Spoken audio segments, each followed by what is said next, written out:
Hello students, I am Dr. Shailendra Kumar Singh and the biochemistry lecture series today we are going to discuss about fat metabolism, anabolic pathways. We have already discussed about the catabolic pathways and we are now familiar with the fat metabolism, which is a metabolic process that breaks down ingested fats into fatty acids and cholesterol. But in the anabolic process the fatty acids are made. Today we are going to discuss about how our body can synthesize these fatty acids. Okay, let's move. Anabolism is the process of synthesizing complex molecules from simple precursors. So for synthesizing a functional lipid, there are two separate processes. First, we need to make hydrophobic acyl chain and then complex it by esterification to make another molecule as per their role, like triacylglycerols or for energy storage, phospholipids for membranes, or both molecules possess a glycerol backbone. So the synthesis of the fatty acids occurs in the cytoplasm and in the plasmic reticulum of the cell. It is a chemically similar to beta oxidation process, but with a couple of key differences.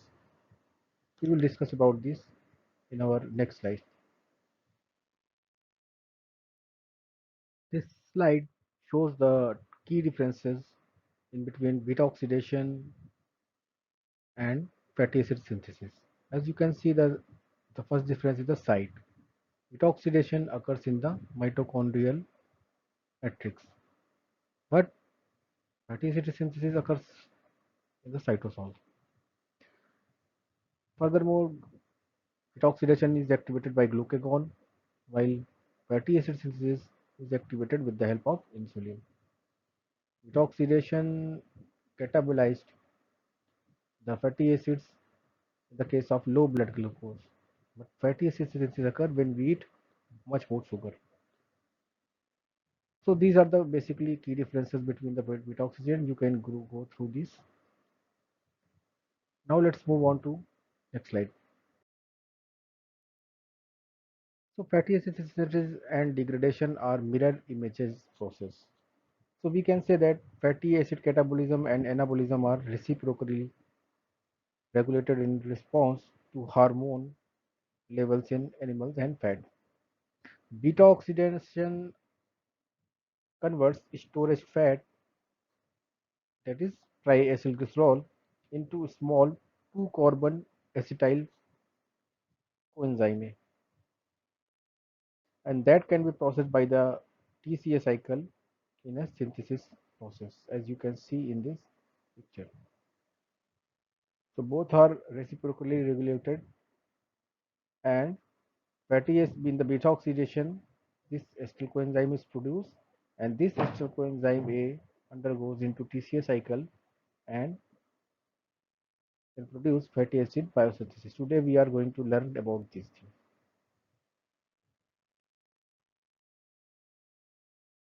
So this fatty acid begins with your eating.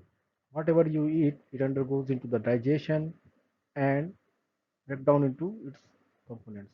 And inside the cell, it will get converted with glucose, either glucose or amino acids. So this process continues, and now we will see how this glucose converts into the fatty acids. Yeah.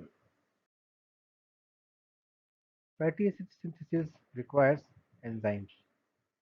So basically, there are two major enzymes which plays a very important role in the fatty acid synthesis, that are acetyl coenzyme A carboxylase, as you can see in the slide, and second one is fatty acid synthase. The fatty acid synthesis is a very special molecule because it can perform 6 different catalytic activities which are necessary for the complete this biosynthesis process. Transacylases, coenzyme A synthase, reductase, dehydratase, and reductase. These are the sequence of the process.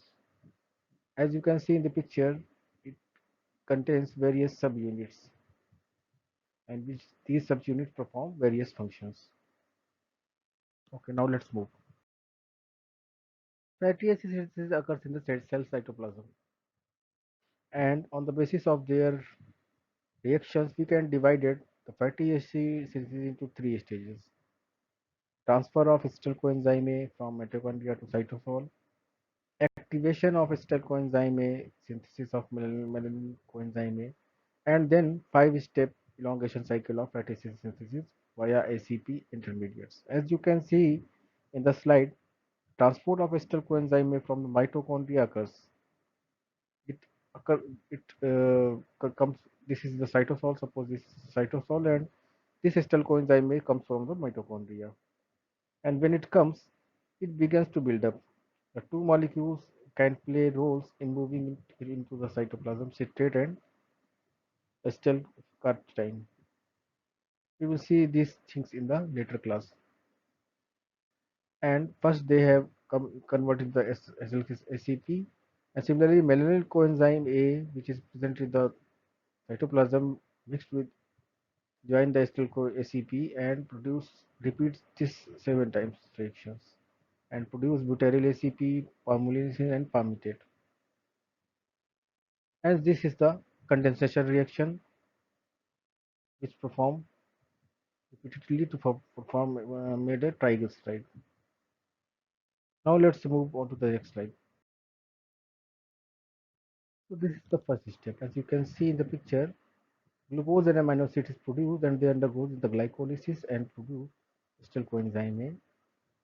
But we also know that the inner mitochondrial membrane is impermeable to acetyl coenzyme A. So we require tricarboxylate transporter, as you can see in this picture. It translocates acetyl coenzyme A outside the cells as in the form of citrate. So these transporters facilitate the directional transport. As you can see this animation, this is acetyl coenzyme A which is impermeable to the, and this is the citrate transporter, and this is now go outside the cell. Okay, citrate synthase catalyzes the formation of citrate inside the mitochondrial matrix, but the reverse of this reaction is performed by the citrate lyase. Citrate lyase catalyze the reverse reaction in the cytosol and release the ester coenzyme A, as you can see in this picture, and it converts into oxaloic state and then undergoes into the mylate and then pyruvate. And this ester coenzyme undergoes into the fatty acid synthesis and makes a chain of fatty acid, as you can see in this animation also. Okay, this is the acetyl coenzyme A and it undergoes in the fatty acid biosynthesis and make a chain of hydrocarbon chain, and this is the fatty acids. Now this one is the first step in which the acetyl coenzyme A produces in the mitochondrial matrix and releases into the cytoplasm. Now we'll see the next step. Next step is the stage 2, in which the formation of malonyl coenzyme A. We have seen that acetyl coenzyme A transport. Now how to perform malonyl coenzyme A. In this multi-domain multifunctional enzyme acetyl coenzyme carboxylase, which has a biotin carboxylase, as you can see in this picture, biotin carboxylase and carboxyl transferase activity. The functional domain, it also contains the functional domains like biotin carboxylating domain and biotin binding domain and carboxyl transferase domain.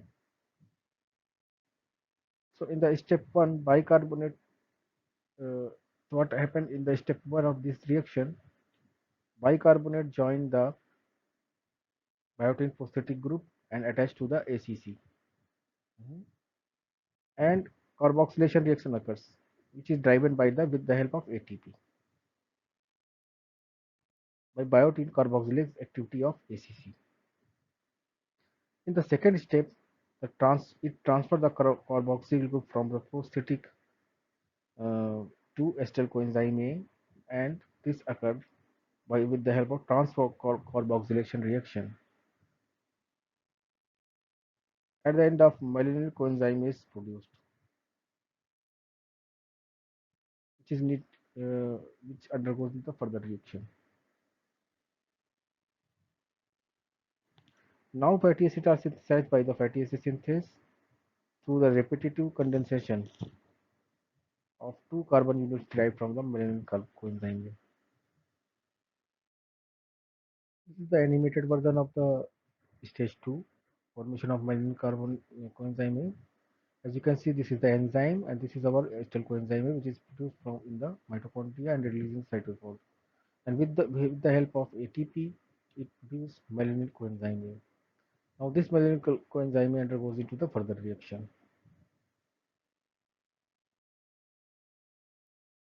So now fatty acid synthesis occurs. Fatty acid synthesis occurs through a repetitive condensation of two carbon units, which is derived from the malenyl coenzyme. The process converts acetyl coenzyme A to acetyl ACP and malenyl coenzyme A to malenyl ACP. Then combine acetyl ACP and malenyl ACP into acetyl ACP, as you can see in this picture. And after a bunch of reaction, it produces butyryl ACP and then palmitoyl ACP and finally palmitic acid. And in this process, we occurs a lot of reaction like condensation, reduction, dehydration, and hydrolysis. Now we'll see how this elongation process occurs. So now elongation stage of fatty acid synthesis. Till now we have learned how the acetyl coenzyme is produced from the mitochondria and it releases into the cytoplasm with the help of transporters. In the cytoplasm, it undergoes into the reaction and produce malenyl coenzyme A. And this malenyl coenzyme A, this is the stage 3 in which it will be inaugurated with the fatty acids. So this fatty acid synthesis occurs in both in both cytoplasm or in the endoplasmic reticulum. Okay, and uh, and this elongation occurs with the help of a special enzyme which is called fatty acid synthase. This enzyme has six different subunits from different perfume. This is the structure of the fatty acid synthase, and you can see that different subunits have different functions. Some of the subunits are help to transfer, and some of the help are the modifications part. Okay, so this picture shows the complete elongation stage of the fatty acid synthesis. As you can see in the first stage, the condensation occur in which the Kayas subunit uh, decarboxylation condensation to form C bond C Kayas subunit to AAFAS, and in the step 2 beta carbon modification to reduce beta keto group in keto butyryl ACP beta keto butyryl ACP by with the help of enzyme ketoacyl ACP reductase. And this is the third step in which this beta carbon modified to dehydrate beta hydroxybutyryl ACP by hydroxyl ACP dehydrase. And the step 4 beta carbon again modified and reduced a double bond by the enzymes enoyl ACP trans reductase. The butyryl group of this butyryl ACP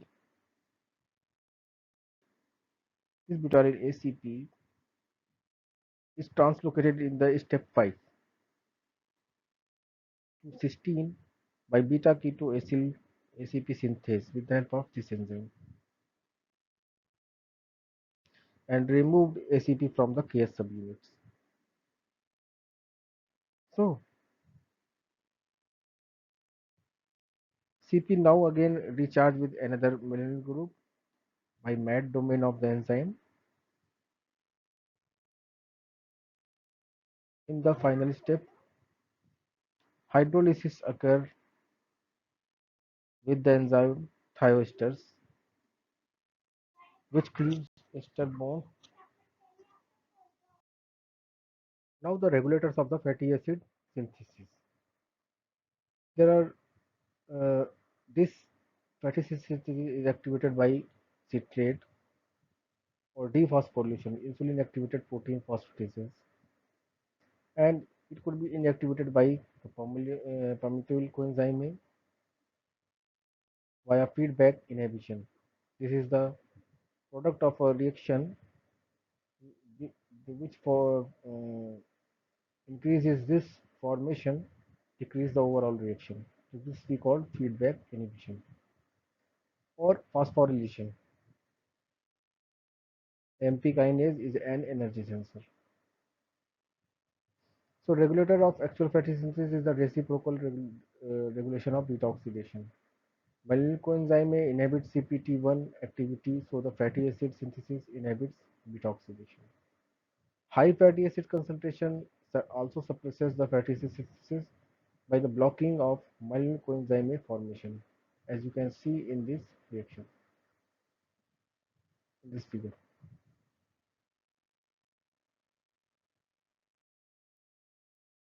So, in summary, fatty acid synthesis require the activity of ester coenzyme A carboxylase and fatty acid synthesis. These are the both very important enzyme which plays a very important role in this synthesis. In the first step, acetyl coenzyme transported from the mitochondria into the cytosol and in the form of citrate with the help of tricarboxylate transport system. And here it is converted into the malonyl coenzyme A. This malonyl coenzyme A undergoes into the series of reaction with the help of a special enzyme which we call fatty acid synthase, and they have different subunits which catalyze the different reaction and helps in the elongation of the fatty acid with the maximum length of 16 carbon palmitic acid, as you can see there. Thank you so much for your attention, and you can mail me your queries at trshall82@gmail.com. Thank you.